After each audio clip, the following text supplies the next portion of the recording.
എല്ലാ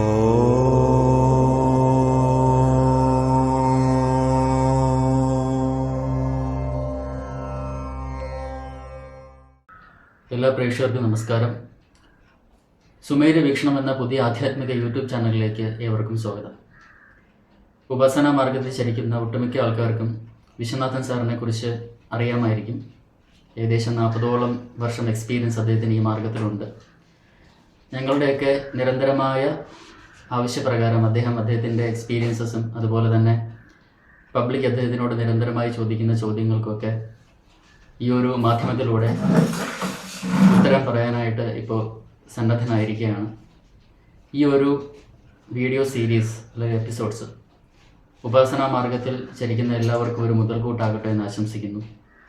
ഏവർക്കും ഈ യൂട്യൂബ് ചാനലിലേക്ക് ഒരിക്കൽ കൂടി സ്വാഗതം.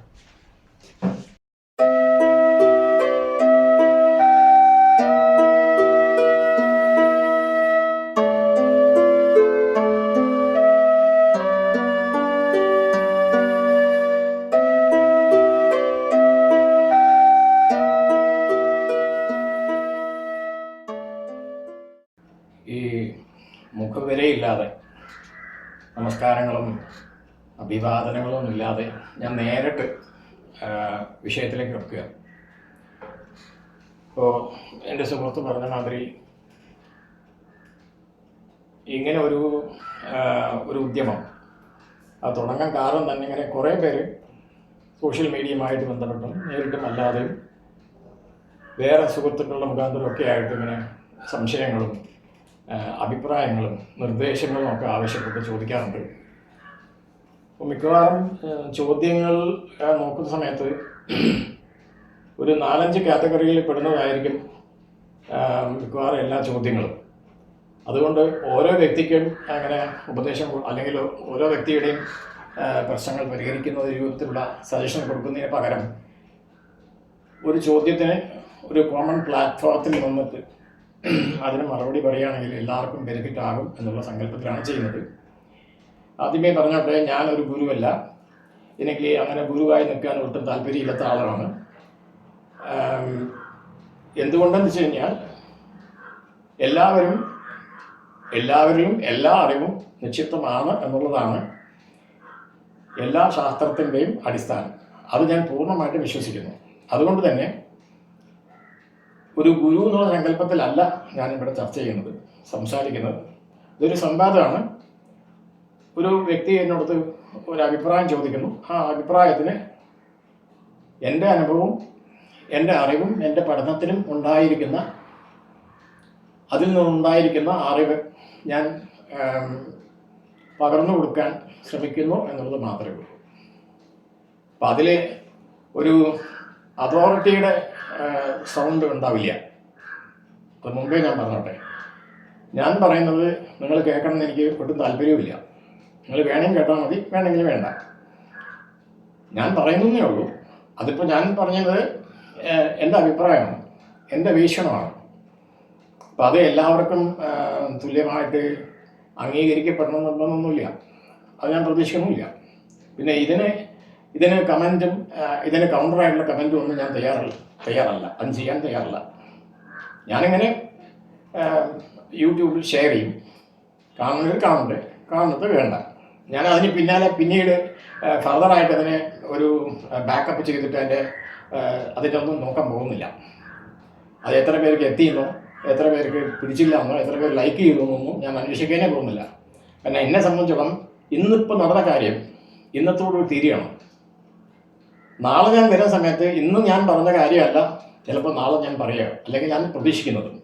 അതുകൊണ്ട് തന്നെ ഒരു എക്സിസ്റ്റൻഷ്യൽ നൗ എന്നുള്ള സ്ഥലത്ത് ആ പോയിന്റിൽ നിന്നുകൊണ്ടാണ് ഞാൻ സംസാരിക്കുന്നത്. അതുകൊണ്ട് ഞാൻ എന്താണ് ഇന്നലെ പറഞ്ഞതെന്നോ 40 കൊല്ലം മുമ്പ് എന്താ അഭിപ്രായം ഉണ്ടായെന്നൊന്നും അല്ല ഇപ്പോൾ റിലവൻസ് ആയിട്ട് വരുന്നത്. ഓക്കെ. അപ്പോൾ ഇപ്പോൾ ഇങ്ങനൊരു പ്ലാറ്റ്ഫോം വരാൻ കാരണം എന്ന് വെച്ചാൽ ഇപ്പോൾ ഇന്നത്തെ കാലത്ത് ഹൈ സൊഫിസ്റ്റിക്കേറ്റഡ് ആയിട്ടുള്ള ദൃശ്യമാധ്യമങ്ങളുടെയും ഒക്കെ വന്നതുകൊണ്ട് ഒരാളൊരു സ്ഥലത്ത് ഇരുന്നുകൊണ്ട് എത്രയോ ദൂരത്തിലുള്ള ആൾക്കാർക്ക് മെസ്സേജ് എത്തിക്കാനുള്ള സംവിധാനങ്ങൾ നമ്മൾ കണ്ടുപിടിച്ചിട്ടുണ്ട്. അതിന് പരമായിട്ട് യൂസ് ചെയ്യാം. അതുകൊണ്ടാണ് നമ്മളിത് യൂസ് ചെയ്യുന്നത്. ഇതിൽ പ്രധാനമായിട്ട് നമ്മളിപ്പോൾ നോക്കാൻ പോകുന്നത് വെച്ചാൽ, എൻ്റെ വീക്ഷണം ഞാൻ പറയാൻ പോകുന്നത് ബേസിക്കലി പുസ്തകത്തിൽ നിന്നുള്ള അറിവ് മാത്രം ബേസിക്കല്ല ഞാൻ പറയാൻ പോകുന്നത്. അതിലില്ലാന്ന് ഞാൻ പറയില്ല, അറിവില്ലാന്ന് ഞാൻ പറയുന്നില്ല. ഞാൻ പറയാൻ പോകുന്ന കാര്യങ്ങളിൽ ഒരു 40% മാത്രമേ പുസ്തകങ്ങളിൽ നിന്നും മറ്റുള്ളവരിൽ നിന്നും കിട്ടിയതായിട്ട് അറിവുള്ളൂ. ബാക്കി 60% എൻ്റെ അനുഭവത്തിൽ നിന്നും ഈ പഠിച്ച കാര്യങ്ങളെ ബേസ് ചെയ്തിട്ട് അതിൽ നിന്നും ഉരുത്തിരിഞ്ഞ് വന്ന പുതിയതായിട്ടുള്ള എൻ്റെ കാഴ്ചപ്പാട് വെച്ചിട്ടായിരിക്കും ഞാൻ പറയുന്നത്. അതിലേറ്റവും കൂടുതൽ വരുന്നത് ഞാനിപ്പോൾ ഒരു ഒരു ചോദ്യം ചോദിക്കുന്ന ആളുമായിട്ട് ബന്ധപ്പെട്ട് പല രീതിയിലാണ് എന്നെ സമീപിച്ചത്. ഇപ്പോൾ ബേസിക്കലി എനിക്ക് അസ്ട്രോളജിയിൽ താല്പര്യമുണ്ട്, അതേമാതിരി തന്ത്രക്രിയകൾ താല്പര്യമുണ്ട്, പൂജകൾ താല്പര്യമുണ്ട്, ഹോമത്തിൽ താല്പര്യമുണ്ട്. അതോടൊപ്പം തന്നെ സൈക്കോളജി, ഫിലോസഫി, ഇങ്ങനെയുള്ള എല്ലാ ബ്രാഞ്ചസും കൂടി ഇണചേർത്തിട്ടാണ് ഞാൻ ഈ ഒരു സംഭാവന കൊണ്ടുവരുന്നത്. അപ്പോൾ ഇതിൽ എൻ്റെ വിശ്വാസത്തിനെക്കാട്ടിലും കൂടുതൽ ഇമ്പോർട്ടൻസ് വരാൻ പോകുന്നത് ഈ വന്നിരിക്കുന്ന ആളുടെ അവസ്ഥയാണ് ഞാൻ നോക്കുന്നത്. എന്നുവെച്ചാൽ ഒരു വ്യക്തി ഒരു പ്രശ്നമായിട്ട് വരുന്ന സമയത്ത് ആ വ്യക്തിയാണ് ഞാൻ ആദ്യം കണക്കാക്കുന്നത്. അപ്പം അദ്ദേഹത്തിൻ്റെ ബാക്ക്ഗ്രൗണ്ട്, അദ്ദേഹം ഏത് റിയാലിറ്റിയിലാണ് അദ്ദേഹം ചരിക്കുന്നത്, ഏത് ബോധതലത്തിലാണ് നിൽക്കുന്നത്, ഏത് വിശ്വാസത്തിൻ്റെ അടിസ്ഥാനത്തിലാണ് നിൽക്കുന്നത്, ഇത് ബേസ് ചെയ്താണ് ഞാൻ പറയുന്നത്. അപ്പം ഞാൻ എന്ത് ലെവലിൽ നിൽക്കുന്നു എന്നല്ല ഇവിടെ ഇമ്പോർട്ടൻസ്. എന്നെ സംബന്ധിച്ച് ഇതിലൊന്നും കാര്യമില്ല. അത് പൂജയാണെങ്കിൽ ശരി, ജ്യോതിഷമാണെങ്കിൽ ശരി, ഇതിലൊന്നും കാര്യമില്ല. മനുഷ്യൻ എന്ന് തുടങ്ങിയോ അന്ന് മുതൽക്ക് തന്നെ ഉള്ള പ്രശ്നം തന്നെയാണ് ഇന്നുള്ളത്. 5000 കൊല്ലം മുമ്പൾക്കും മനുഷ്യന് ദേഷ്യം ഉണ്ടായിരുന്നു, അസൂയ ഉണ്ടായിരുന്നു, വയലൻസ് ഉണ്ടായിരുന്നു. ഇന്നിപ്പോൾ 5000 കൊല്ലത്തിന് ശേഷം, വേദങ്ങളുണ്ടായ ശേഷം, തന്ത്രങ്ങളുണ്ടായ ശേഷം, പല ഗുരുക്കന്മാരും വന്നു പോയ ശേഷവും ഇന്നും ഇതേ വികാരങ്ങൾ തന്നെയാണ് മനുഷ്യൻ ബാധിച്ചുകൊണ്ടിരിക്കുന്നത്. അതുകൊണ്ട് ആത്യന്തികമായിട്ട് ഇതിനൊന്നും പ്രസക്തിയില്ല. കാരണം ഉള്ളിലുള്ള അറിവ് എന്താണെന്ന് മനസ്സിലാക്കാതെ ഇതിന് ഷോർട്ട് കട്ടൊന്നുമില്ല. അതിരിക്കട്ടെ. അപ്പം ഞാൻ പറഞ്ഞു തന്നത്, പക്ഷേ ഈ അഭിപ്രായം വന്ന ക്ലയൻറ്റ് ഉണ്ടാകണം നിർബന്ധമില്ല. ഒരു ക്ലയൻറ്റ് വരുന്ന സമയത്ത് അദ്ദേഹത്തിന് ഭയമാണ് ഒരു ഇഷ്യൂ എന്ന് വിചാരിക്കാം. അദ്ദേഹത്തിന് എന്ത് ചെയ്യണം എന്നുള്ളതാണ് അത് നോക്കുന്നത്. അദ്ദേഹത്തിന് ഓപ്ഷൻസ് ഉണ്ട്. സൈക്കോളജിസ്റ്റിന് പോകാം, സൈക്യാട്രിസ്റ്റിന് പോകാം, സെഡേഷൻ മരുന്ന് കഴിക്കാം, അല്ലെങ്കിൽ അമ്പലത്തിൽ പോയി പൂജ ചെയ്യിക്കാം, ഹോമം ചെയ്യിപ്പിക്കാം, ന്യൂമറോളജി ഉപയോഗിച്ച് പേര് മാറ്റാം, അല്ലെങ്കിൽ ഒരു പ്രഷ്യസ് സ്റ്റോൺ ഉപയോഗിച്ചുകൊണ്ട് റിങ് എടുത്തിടാം, അല്ലെങ്കിൽ ഒരു ഏലസ് ധരിക്കാം. ഇങ്ങനെ പല കാര്യങ്ങളും ഉണ്ട്. അപ്പോൾ ഇതിലൊക്കെ ഇതിൽ ഏതാണോ അദ്ദേഹത്തിന് ആവശ്യം എന്നുള്ളതാണ് നമ്മൾ ആദ്യം നോക്കേണ്ടത്. അദ്ദേഹത്തിൻ്റെ ആവശ്യം ഭയം മാറുന്നുള്ളതാണല്ലോ. അപ്പോൾ എനിക്ക് വിശ്വാസം ഉണ്ടോ എന്നുള്ളതാണ് നോക്കേണ്ടത്. അദ്ദേഹത്തിന് അതിലൊക്കെ വിശ്വാസം ഉണ്ടെങ്കിൽ അതിനനുസരിച്ചുള്ള ഒരു സജഷൻ ഞാൻ കൊടുക്കും. അപ്പോൾ അതാണ് ബേസ്. ആത്യന്തികമായിട്ട് വളരെയധികം ഉയർന്ന തലത്തിൽ നോക്കുന്ന സമയത്ത് ഇപ്പോൾ ഫിയറാണ് ഒരാൾക്ക് പ്രശ്നം എന്ന് പറഞ്ഞു കഴിഞ്ഞാൽ, ഒരു ഫിയർ ഒരാൾക്കുള്ള ഫിയർ വേറൊരാൾക്ക് മാറ്റാൻ പറ്റുമെന്ന് ഞാൻ വിശ്വസിക്കുന്നില്ല. അതിന് പിന്നെ താൽക്കാലികമായിട്ടുള്ള ഇപ്പോൾ ഒരു തലവേദന വന്നു കഴിഞ്ഞാൽ നമുക്കൊരു പാരസെറ്റമോൾ കഴിച്ച് തലവേദന മാറ്റാം. പക്ഷേ തലവേദന പൂർണ്ണമായിട്ട് നമുക്ക് മാറുന്നോ തിരിച്ച് വരിക എന്നൊന്നും പറയാൻ പറ്റില്ലല്ലോ. അതേമാതിരി തന്നെയാണ് ഫിയർ. ഇപ്പോൾ നമ്മൾ കാലം നോക്കിക്കഴിഞ്ഞാൽ പണ്ടത്തെ കാലത്ത് ഇപ്പോൾ വേദിക് ടൈംസൊക്കെ നോക്കിക്കഴിഞ്ഞാൽ അന്നത്തെ കാലത്ത് ഭയം ഉണ്ടായിരുന്നു. പ്രകൃതിക്ഷോഭമാണ് അവർക്ക് അന്ന് ഭയം ഉണ്ടായിരുന്നത്. ഇവിടെ ഇന്നത്തെ കാലത്ത് ചിലപ്പോൾ അയൽഭാഗത്തെ ഏതെങ്കിലും ഒരു മിസൈലായിരിക്കും, അല്ലെങ്കിൽ അറ്റോമിക് ബോംബിൻ്റെ ആക്രമണമായിരിക്കും, അതായിരിക്കും ഭയം. അല്ലെങ്കിൽ അടുത്ത ആളെ ആഭിചാരം ചെയ്യുന്നുണ്ടാവും, അതിൻ്റെ ഭയമായിരിക്കും. പക്ഷെ ഭയത്തിന് ബേസിക്കലി ചേഞ്ചൊന്നും വന്നിട്ടില്ല. അപ്പോൾ അതിനുകൊണ്ട് ഈ എന്തൊക്കെ പ്രയോഗം ഉണ്ടായിട്ടുണ്ടായിരിക്കും, ഇതൊക്കെ മുമ്പ് ചെയ്തിട്ടുണ്ടല്ലോ. പൂജ ചെയ്യലും പിന്നെ കൗൺസിലിങ്ങും ഒക്കെ മുമ്പ് ചെയ്തിട്ടുണ്ട്. അപ്പോൾ അതുകൊണ്ടൊന്നും ശാശ്വതമായിട്ടുള്ള പരിഹാരം കിട്ടില്ല എന്നുള്ളതാണ്. ഭയമില്ലാതാവണമെന്നില്ലെങ്കിൽ അഹം എന്നുള്ള ബോധം ഇല്ലാതായാൽ മാത്രമേ ഉള്ളൂ. പിന്നെ രണ്ടെന്നുള്ള അവസ്ഥ വരുന്ന സമയത്താണ് ഭയം ഉണ്ടാകുന്നത്. ഒരാൾ വേറൊന്നിനെ ഭയക്കുന്നു എന്ന് പറയുമ്പോൾ രണ്ടെണ്ണം ഉണ്ടെങ്കിലേ ഭയം വരുള്ളൂ. ഞാൻ മാത്രമേ ഉള്ളൂ എന്ന് പറഞ്ഞു കഴിഞ്ഞാൽ പിന്നെ ഭയമില്ല. അത് സ്വാഭാവികമായിട്ടും ഒരു ആത്മജ്ഞാനിക്ക് ഉണ്ടാകുന്നതാണ്. അത് സാധാരണ മനുഷ്യന് പ്രയോജനപ്പെടില്ല, ആ അറിവ് പ്രയോജനപ്പെടില്ല. അഹം ബ്രഹ്മാസി എന്ന് നമ്മൾ പറഞ്ഞുകൊണ്ടിരുന്നോണ്ടും അഹം ബ്രഹ്മാസി ആവില്ല. അപ്പോൾ നമ്മൾ വസ്തുനിഷ്ഠമായിട്ട് ചിന്തിക്കുക, പ്രായോഗികമായിട്ട് ചിന്തിക്കുക. ഒരാൾ വരുന്ന സമയത്ത് അദ്ദേഹത്തിന് എന്താണോ വേണ്ടത് അതനുസരിച്ചുള്ള കാര്യങ്ങൾ നമ്മൾ കൊടുക്കുക. അപ്പോൾ അതാണ് ഞാനിപ്പോൾ സ്വീകരിച്ചിരിക്കുന്ന മാർഗം. വ്യക്തിപരമായിട്ട് അവരവർക്ക് അവരുടേതായിട്ടുള്ള ആഗ്രഹങ്ങൾ അല്ലെങ്കിൽ അവരുടെ കോൺസെപ്റ്റുകളൊക്കെ മെയിൻറ്റെയിൻ ചെയ്തുകൊണ്ട് പോകണം. പക്ഷെ അതേ സമയത്ത് നമ്മളൊന്നും മനസ്സിലാക്കണം, ഒരേ തലത്തിൽ ഈ ഭൂമിയിൽ പല ലെവൽസ് ഓഫ് കോൺഷ്യസ്നെസ്സിൽ പല ബോധതലങ്ങളിലുള്ള ആൾക്കാരാണ് ജീവിക്കുന്നത്. അതിൽ ആത്മജ്ഞാനിയുണ്ട്, ഇപ്പം മന്ദബുദ്ധിയുണ്ട്. അപ്പോൾ ഇവരെല്ലാം പൊതുവേ നോക്കുന്ന സമയത്ത് അവർക്കെല്ലാം പൊതുവേ ആയിട്ടുള്ള ചില കാര്യങ്ങളുണ്ട്, ശരീരത്തിനെ നിലനിർത്താനുള്ള ചില കർത്തവ്യങ്ങളുണ്ട്, ഇതൊക്കെ ചെയ്യാറുണ്ട്. അത് ആധ്യാത്മികമായിട്ടുള്ള ആത്മജ്ഞാനി ആണെങ്കിലും അല്ലെങ്കിൽ വളരെയധികം മൗണ്ടൈൻ ലെവലിലുള്ള ഒരു പിച്ചക്കാരനാണെങ്കിലും അയാൾക്കും ആഹാരം കഴിക്കണം, വസ്ത്രം കൊടുക്കാൻ, കിടക്കാൻ സ്ഥലം വേണം. ഇതൊക്കെ ആത്യന്തികമായിട്ടുള്ള ആവശ്യങ്ങളാണ്. അവിടെയൊന്നും നമ്മൾ ആധ്യാത്മികതയെ കൊണ്ടുവന്നിട്ട് കൂട്ടിക്കുറച്ചിട്ട് അതിനെ കൊള്ളാക്കരുത്. അപ്പോൾ എൻ്റെ അഭിപ്രായത്തിൽ ഇത് രണ്ട് തലമാണ്. ആധ്യാത്മികത എന്ന് പറയുന്നത് അത് നമ്മൾ ഉണ്ടാക്കിയെടുക്കുന്നൊരു സാധനമല്ല. സംസ്കൃതത്തിൽ പറയുന്ന മോക്ഷത്വം എന്ന് പറയുന്നത് thirst for liberation. അതൊക്കെ നമ്മൾ ആർജിച്ച്, നമ്മൾ അധ്വാനിച്ചിട്ട് നമ്മളുടെ എഫേർട്ട് കൊണ്ട് ഉണ്ടാക്കുന്ന ഒരു കാര്യമല്ല. അത് സ്വാഭാവികമായിട്ടും വരേണ്ടതാണ്. ഇന്നിപ്പോൾ നമ്മളെ വിശപ്പും ദാഹവും ഒക്കെ ഉണ്ടാകുന്നില്ല, അത് നമ്മളുടെ ബോധപൂർവമായിട്ടുള്ള എഫേർട്ട് കൊണ്ടല്ല നമ്മൾ വരുന്നത്. അപ്പോൾ അതേമാതിരി തന്നെയാണ് ഇതൊക്കെ. ആധ്യാത്മിക തലത്തിലേക്ക് ഒരാൾ വരണമെന്നുണ്ടെങ്കിൽ എന്നെ സംബന്ധിച്ചോളം ആധ്യാത്മിക തലം എന്ന് പറഞ്ഞാൽ അങ്ങനെ പ്രത്യേക തലമൊന്നുമില്ല. ജീവിതം മാത്രമേ ഉള്ളൂ. അതിൽ ജീവിതത്തിൽ 24 മണിക്കൂർ ഉണ്ടെങ്കിൽ ആ ജീവിതത്തിൽ 24 മണിക്കൂറിൽ കുറച്ച് സമയങ്ങൾ മാത്രമേ നമ്മൾ ഇതിനു വേണ്ടി ചെലവഴിക്കുന്നുള്ളൂ എന്നുള്ളതാണ് ഇപ്പോഴത്തെ അവസ്ഥ. ശരിക്കുള്ള ആധ്യാത്മികം എന്ന് പറയുന്നത് ഈ ഒരു പാർട്ട് ടൈം ജോബല്ല. 24 മണിക്കൂറും നിങ്ങൾ ആധ്യാത്മികത്തിൽ തന്നെ ഉറച്ചു നിൽക്കണം. ആധ്യാത്മികം എന്ന് പറഞ്ഞു കഴിഞ്ഞാൽ വേറെ എവിടെയോ വേറെ എന്തോ ഒരു തലത്തിൽ എന്തോ അതിമാനുഷമായിട്ടുള്ള എന്തോ സംഭവമാണെന്നാണ് നമ്മളൊക്കെ വായിച്ചു വെച്ചിരിക്കുന്നതും അങ്ങനെയാണ് പ്രചരിപ്പിച്ചു കൊണ്ടുവരുന്നത്. പക്ഷെ അങ്ങനെയൊന്നും അല്ല യഥാർത്ഥത്തിലുള്ളത്. ഈ വായിച്ചു വെച്ച അറിവുകളെല്ലാം നിങ്ങൾ മാറ്റി വെച്ച് കഴിഞ്ഞാൽ നിങ്ങൾ സ്വാഭാവികമായിട്ടും എൻലൈറ്റൻഡ് ആണ്.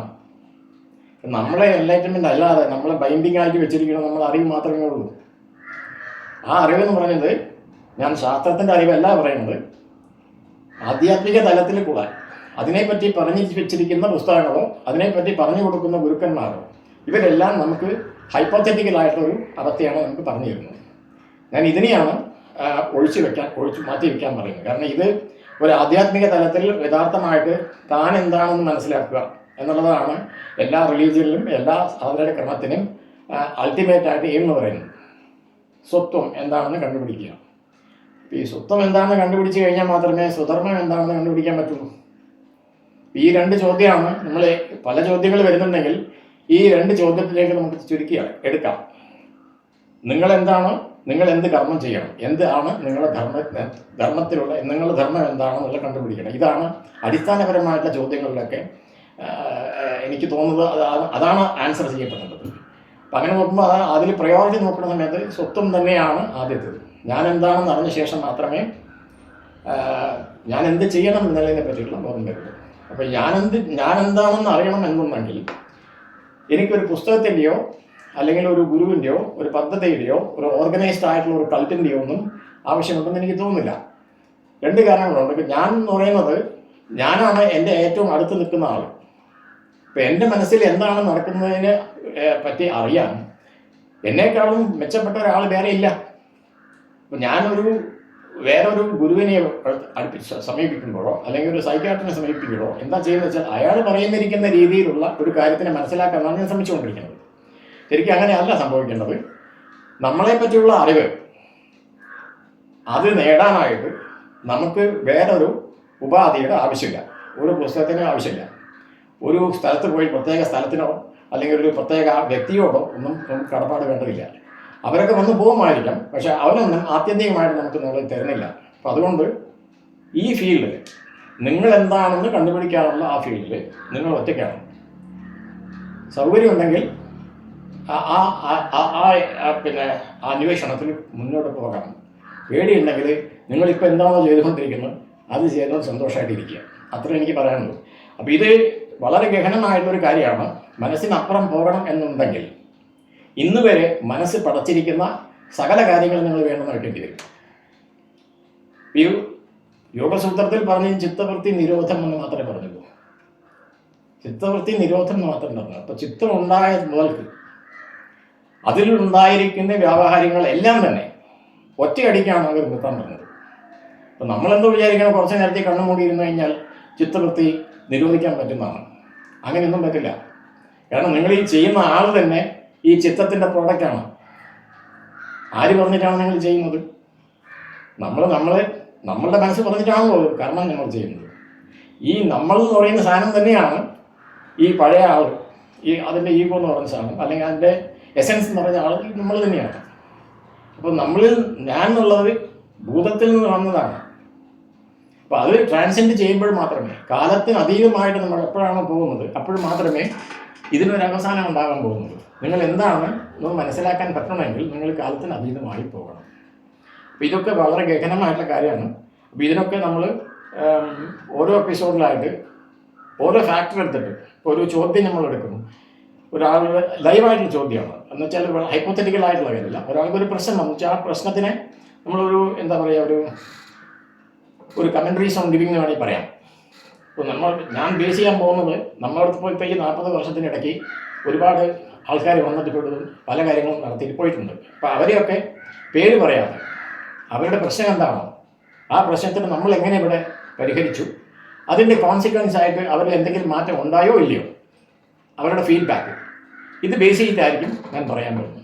അപ്പോൾ ഇതൊരിക്കലും ഒരു ലാസ്റ്റ് വേർഡല്ല. എന്നുവെച്ചാൽ ഇപ്പോൾ ഞാൻ പറഞ്ഞത് കൊണ്ട് ഇതെല്ലാം സത്യമായി കൊള്ളും നിർബന്ധമൊന്നുമില്ല. I am just only sharing. എനിക്കുണ്ടായിരുന്നു അതൊന്ന് പറയുന്നതെന്ന് മാത്രമേ ഉള്ളൂ. ഇത് നിങ്ങൾക്ക് ഉപയോഗപ്പെടാതിരിക്കാം, അതും എനിക്ക് വിഷയമല്ല. അപ്പോൾ അങ്ങനെ നോക്കുന്ന സമയത്ത് നമ്മൾ ഓരോ എപ്പിസോഡായിട്ട് ഓരോ സബ്ജക്റ്റ് മാറ്ററായിട്ട് എടുത്തിട്ട് ഇനി ഫർദറായിട്ട് പോകാം. ഇപ്പോൾ തൽക്കാലത്തേക്കായി ഇൻട്രഡക്ഷൻ എന്നുള്ള നിലയ്ക്ക് തൽക്കാലം അങ്ങനെ ഇരിക്കട്ടെ. അപ്പോൾ ഇതാണ് ഇപ്പോൾ ഈ ചാനൽ തുടങ്ങുന്നതിൻ്റെ ഉദ്ദേശം എന്ന് പറയുന്നത് ഇതാണ്. അപ്പോൾ ഇതൊരു എന്താ പറയുക, ഇപ്പോൾ അറിവ് എന്ന് പറയുന്നത് ഒരു പൊതു സ്വത്താണ്. അത് ഞാൻ കോട്ട് ചെയ്യുന്ന വേദങ്ങളെയാണ്. ഇപ്പോൾ വേദങ്ങൾ ഒരിക്കലും കോപ്പിറൈറ്റ് വെച്ചിട്ടില്ല. ഇന്നും അത് നിലനിൽക്കുന്നുണ്ട് ഉണ്ടെങ്കിൽ അതിന് കാരണം അതിൽ പറഞ്ഞിരിക്കുന്ന കാര്യങ്ങൾ സനാതനമായിട്ടുള്ള കാര്യമാണ്. എന്നെ സംബന്ധിച്ചിടത്തോളം സനാതനം എന്നുള്ള വാക്ക് അതാണ്. അല്ലാതെ ഇപ്പോൾ കാണിക്കുന്ന ഈ കോപ്രായങ്ങളൊന്നുമല്ല. അമ്പലം കെട്ടിലും അതിൽ വഴിപാട് ചെയ്യലും വെടിക്കെട്ട് നടത്തുന്നൊന്നുമല്ല സനാതന ധർമ്മം. അപ്പോൾ ഇതൊക്കെ നമ്മളെ ഈ കാലക്രമേണ സനാതന ധർമ്മം എന്നുള്ള ഒരു മൂല്യം, അതിൻ്റെ ട്രൂത്തിൻ്റെ മുകളിൽ അടിച്ചേൽപ്പിക്കപ്പെട്ട വളരെ എക്സ്റ്റേണൽ ആയിട്ടുള്ള റിച്വലിസ്റ്റിക് ആയിട്ടുള്ള പ്രോസസ്സിൽ അതിൽ നമ്മളുടെ പേഴ്സണലൈസ്ഡ് ആയിട്ട് ദൈവങ്ങളൊക്കെ വരുന്നുണ്ട് അതിനകത്ത്. കാരണം അവർക്ക് വേണ്ടി നമ്മൾ ഒരുപാട് എന്താ പറയുക വയലൻസ് നടത്തുന്നുണ്ട്. നമ്മൾ ദൈവങ്ങളൊക്കെ എടുത്ത് നോക്കും, 30 ദൈവങ്ങളുണ്ടെങ്കിൽ എല്ലാവരുടെ കയ്യിലും ആയുധങ്ങളുണ്ട്. എല്ലാവരും ഒരു കണക്ക് നോക്കിക്കഴിഞ്ഞാൽ വയലൻസിനെ പ്രൊപ്പഗേറ്റ് ചെയ്യുന്നുണ്ടെന്ന് തന്നെ പറയേണ്ടത്. അപ്പോൾ അതൊക്കെ നമ്മൾ ചിന്തിക്കേണ്ട കാര്യമാണ്, നമ്മളുടെ ലോജിക് ഉപയോഗിച്ച് ചിന്തിക്കേണ്ട കാര്യമാണ്. അപ്പോൾ അങ്ങനെ ഒരു ദൈവത്തിനെ നിങ്ങൾ ഉപാസിക്കുന്നുണ്ടെങ്കിൽ സ്വാഭാവികമായിട്ടും നിങ്ങൾ ആ ദൈവം എന്താണോ ചെയ്തുകൊണ്ടിരിക്കുന്നത് അതല്ലേ നിങ്ങൾ ജീവിതത്തിൽ ചെയ്യാൻ പോകുന്നുള്ളൂ. അപ്പോൾ അതുകൊണ്ട് നമ്മളുടെ ജീവിതത്തിനെ മാറ്റിമറിക്കാൻ പറ്റിയ ഒരു ശക്തി നമ്മളുടെ അകത്ത് തന്നെയുണ്ട്. അത് നമ്മളെ കോൺസെപ്റ്റുകൾ ഉണ്ടാക്കാനുള്ള ശക്തിയാണ്. അപ്പോൾ ആ ശക്തി അതൊരു ഡബിൾ എഡ്ജ് സോഡാണ്. നിങ്ങളെ നശിപ്പിക്കുകയും ചെയ്യാം, നിങ്ങൾ ക്രിയാത്മകമായിട്ട് നിങ്ങൾ നന്നാക്കുകയും ചെയ്യാം. അത് തീരുമാനിക്കേണ്ടത് നിങ്ങളുടെ ഉദ്ദേശമാണ്. ഉദ്ദേശശുദ്ധിയാണ് ഇതിന് മോസ്റ്റ് ഇമ്പോർട്ടൻ്റ് ആയിട്ട് വരുന്നത്. അപ്പോൾ ഇതിനൊക്കെ വളരെ ഗൗരവമായിട്ടുള്ളൊരു കാര്യമാണ്. വളരെ പാസിംഗ് ഫേസ് ആയിട്ട് അരമണിക്കൂർ നിങ്ങൾ മന്ത്രം ജപിച്ചതുകൊണ്ടോ അമ്പലത്തിൽ പൂജ ചെയ്തുകൊണ്ടോ യന്ത്രം പൂജിച്ചുകൊണ്ടോ ഒന്നും ഇതൊന്നും മാറില്ല. നിങ്ങളിങ്ങനെ പൂജിച്ചുകൊണ്ടേയിരിക്കും. എത്രയോ പൂജകളുണ്ട്, എത്രയോ സിസ്റ്റംസ് ഉണ്ട്. അവരെല്ലാം സ്ക്വയർ മണ്ണിൽ തന്നെയാണ് എന്നും നിൽക്കുന്നത്. നിങ്ങൾ വ്യക്തിപരമായിട്ട് അവരെ ആ പൂജയുടെ സമയം കഴിഞ്ഞ് ഒന്ന് വ്യക്തിപരമായിട്ട് നോക്കൂ, അവരെന്ത് തരത്തിലാണ് നിൽക്കുന്നതെന്ന്. നിങ്ങൾക്കും അവർക്കും വലിയ വ്യത്യാസമൊന്നുമില്ല. അവർക്കും തത്രപ്പാടുണ്ട്, അവർക്ക് സമ്പാദിക്കേണ്ട ആവശ്യങ്ങളുണ്ട്, കുടുംബം നിലനിർത്തേണ്ട ആവശ്യമുണ്ട്, വേറെ ആളെ ശത്രുതയുണ്ട്, അസൂയുണ്ട്, ജലസിയുണ്ട്, ഫിയറുണ്ട്, ഇതെല്ലാം ഉണ്ടല്ലോ. ഇതെല്ലാം ഉണ്ടെങ്കിൽ എങ്ങനെയാണ് ആ മനസ്സിൽ ഒരു ഉദാത്തമായിട്ടുള്ള ഒരു എന്താ പറയുക അൺകണ്ടീഷണൽ ആയിട്ടുള്ള സത്യത്തിൻ്റെ സ്ഫുരണങ്ങൾ എങ്ങനെ അതിനകത്ത് ഉണ്ടാവും? അങ്ങനെ അവകാശപ്പെടുന്നുണ്ടെങ്കിൽ അത് നമ്മൾ ചോദ്യം ചെയ്യണം. അതൊക്കെ കുറച്ച് നമുക്ക് ധൈര്യം വേണം. എന്ന് വെച്ചാൽ ഒറ്റയ്ക്ക് നിൽക്കാനുള്ള ഗട്സ് ഉള്ളവർ മാത്രം ആധ്യാത്മികതയിൽ വന്നാൽ മതി. അല്ലെങ്കിൽ it's better to the line. എന്താണോ നാട്ടുകാർ ചെയ്തുകൊണ്ടിരിക്കുന്നത് അത് ചെയ്തുകൊണ്ട് മുന്നോട്ട് പോകുന്നതാണ് നല്ലത്. ഇതിലേക്ക് കെടുത്ത് കഴിഞ്ഞാൽ നിങ്ങളിവിടെ ഒറ്റയ്ക്കാണ്, നിങ്ങളുടെ ലക്ഷ്യം നിങ്ങൾക്ക് ഉറപ്പില്ല, ആർക്കും നിങ്ങൾക്ക് ഗ്യാരണ്ടി പറയാൻ പറ്റില്ല, നിങ്ങൾ എന്തായി തീരുമെന്ന് പറയാൻ പറ്റില്ല. അതുകൊണ്ട് അതൊക്കെ മാറ്റി വെച്ചിട്ട് പൂർണ്ണമായിട്ടുള്ളൊരു ട്രസ്റ്റ്, അതിനെയാണ് ഞാൻ സറണ്ടർ എന്ന് പറയുന്നത്. ആത്മസമർപ്പണം എന്ന് പറയുന്നതാണ്. അങ്ങനെയുള്ളവർ മാത്രം ഇതിലേക്ക് കയറി വരുന്നതാണ് നല്ലത്. അതുകൊണ്ടാണ് യുഗാന്തരങ്ങളായിട്ട് ഒരു രാമകൃഷ്ണൻ മാത്രമേ ജനിച്ചിട്ടുള്ളൂ. അദ്ദേഹത്തിനെ അനുകരിച്ച് വരുന്നവർ ഒരുപാടുണ്ട്, പക്ഷെ അവരൊന്നും രാമകൃഷ്ണനായില്ല. ഒരു രമണ മഹർഷിയേ ഉണ്ടാവുള്ളൂ. അതിനുശേഷം പിന്നെ ആ ഒരു രമണ മഹർഷി വന്നില്ല. അതേമാതിരി തന്നെയാണ് ഇത്തരം കാര്യങ്ങളൊക്കെ സംഭവിക്കുന്നത്. നിങ്ങൾക്ക് മാത്രമാണ്, നിങ്ങൾ മാത്രമേ ഉള്ളൂ എന്നുള്ളതാണ് സത്യം. അപ്പോൾ ഇതിനെ ഞാൻ നിങ്ങളുടെ അടുത്ത് ഈ അഭിപ്രായം ഷെയർ ചെയ്യുന്നത്, അഭിപ്രായം മാത്രമേ ഷെയർ ചെയ്യുന്നുള്ളൂ. ഞാൻ നിങ്ങളിത് അക്സെപ്റ്റ് ചെയ്യണമെന്ന് പറയുന്നില്ല, നിങ്ങൾ ഇതുപോലെ അനുസരിച്ച് ജീവിക്കണമെന്നും പറയുന്നില്ല. ഞാൻ നിങ്ങളുടെ മുമ്പിൽ ചില വസ്തുതകൾ നിരത്തുന്നു. നിങ്ങൾക്ക് സ്വീകാര്യമാണ്, നിങ്ങൾ ചെയ്യൂ, നിങ്ങൾ കണ്ടുപിടിക്കൂ. നിങ്ങളുടേതായിട്ടുള്ള രീതി എന്താണെന്ന് നിങ്ങൾ കണ്ടുപിടിക്കൂ. ഇപ്പം നിങ്ങളിൽ സംശയമോ അല്ലെങ്കിൽ ഒരു അജിറ്റേഷനോ എന്നെക്കൊണ്ട് ഉണ്ടാക്കാൻ പറ്റിയാൽ ഞാൻ അതെൻ്റെ വിജയമായിട്ട് കണക്കാക്കുന്നു. അല്ലാതെ നിങ്ങളെ സമാധാനിപ്പിക്കാനോ അല്ലെങ്കിൽ സോപ്പിട്ടിട്ട് നിങ്ങളെ സമാധാനിപ്പിച്ചിരിക്കാനൊന്നും ഞാൻ ശ്രമിക്കില്ല. കാരണം അതാണ് ഇന്ന് ഇതുവരയ്ക്കും സോക്കോൾ നമ്മളെ ആചാര്യന്മാരും ഗുരുക്കന്മാരും അമ്പലങ്ങളും ഒക്കെ നമ്മൾ ചെയ്തുകൊണ്ടിരിക്കണം. നമ്മളെ ചോദ്യം ചോദിച്ചു കഴിഞ്ഞാൽ ഞങ്ങളെ ഇരുത്തും. നിങ്ങളെ ഒന്ന് സമാധാനിപ്പിച്ചിരുത്തിട്ട് കുറച്ച് നേരം സെലക്ഷൻ തലമുറ. ഞാനത് ഉദ്ദേശിക്കുന്നില്ല. കാരണം നിങ്ങൾ യഥാർത്ഥമായിട്ട് ജീവിതത്തിൻ്റെ പ്രശ്നം എന്താണെന്ന് കണ്ടുപിടിക്കുന്നുണ്ടെങ്കിൽ അതിനെ ഇറങ്ങി തിരിച്ച് തന്നെ വേണം. പിന്നെ അത് ഓരോരുത്തരുടെ നിയോഗമാണ്. ചിലവർക്ക് അത് ചെറുപ്പത്തിൽ വരും, ചിലവർക്ക് ചിലപ്പോൾ വയസ്സാങ്കാലത്ത് വരുമായിരിക്കും. എന്തായാലും അങ്ങനെ വരണം. അങ്ങനെ വന്നാൽ അതിന് മാത്രമേ ഒരു ഒരു ജെനുവിനിറ്റി ഉള്ളൂ. ബാക്കിയുള്ളത് മുഴുവൻ ഇമിറ്റേഷൻസാണ്. അതിലുള്ള പേപ്പർ ടൈഗേഴ്സ് എന്ന് വേണമെങ്കിൽ പറയാം. നമ്മൾ ഈ തത്തമ്മയെ പൂച്ച എന്ന് പറഞ്ഞു 5000 കൊല്ലം മുമ്പുണ്ടായിരുന്ന വേദങ്ങൾ ഞാൻ ഇവിടെ ഉച്ചരിച്ചത് കൊണ്ട് എന്ത് സംഭവിക്കുന്നു? ഒന്നും സംഭവിക്കുന്നില്ല. ഒരു ടേപ്പ് റെക്കോർഡർ നമുക്ക് മോശം കൊടുക്കാൻ പറ്റുമോ? അപ്പോൾ ഇത് ലൈവായിട്ട് നടക്കേണ്ട ഒരു കാര്യമാണ്. അത് വളരെയധികം ജീവിതം കൊടുക്കണം. വെറുതെ ചുമ്മാ ഒന്നും നടക്കില്ല. അപ്പോൾ നമ്മൾക്കൊരു അത്യാവശ്യം ഒരു ജോലി കിട്ടണമെങ്കിൽ 12 മണിക്കൂർ 15 മണിക്കൂറൊന്നും ജോലി കിട്ടിയിട്ടില്ലേ ചെയ്യാൻ പറ്റുള്ളൂ. അപ്പോൾ നമ്മൾ ഋഷിമാരൊക്കെ 1000 കൊല്ലം 2000 കൊല്ലമൊക്കെ തപസ് ചെയ്തിട്ടാണ് കിട്ടിയെന്നാണ് പറയപ്പെടുന്നത്. അപ്പോൾ നമ്മൾ ആലിച്ചു നോക്കുക അതിൻ്റെ ഗ്രാവിറ്റി എന്താണെന്നുള്ളത്. ഇപ്പോൾ കുറച്ച് നേരം കണ്ണും വീശിരുന്നുണ്ടോ, കണ്ണും മൂടി ഇരുന്നുകൊണ്ടോ, ഒരു പൂജ ചെയ്തുകൊണ്ടോ ഒരു ഹോമം ചെയ്തുകൊണ്ടൊന്നും റെവലേഷൻസ് ഒന്നും ഉണ്ടാക്കാൻ പോകുന്നില്ല. ഇതൊക്കെ എന്താ പറയുക, നമ്മളുടെ വിശ്വാസത്തിനനുസരിച്ച് ആ ഒരു കാലഘട്ടത്തിൽ ചിലപ്പോൾ ആവശ്യമായിട്ട് വരാമായിരിക്കാം. പക്ഷെ അതിൽ തന്നെ നമ്മൾ സ്റ്റക്കായി നിന്ന് കഴിഞ്ഞാൽ പിന്നെ മുന്നോട്ട് പോകില്ല. എന്നാലും നമ്മൾ അതിനെപ്പറ്റിക്ക് വിശദമായിട്ടുള്ള ഓരോ എപ്പിസോഡിലേക്ക് ഒന്ന് കിടക്കാം. സന്തോഷം. ഓക്കെ.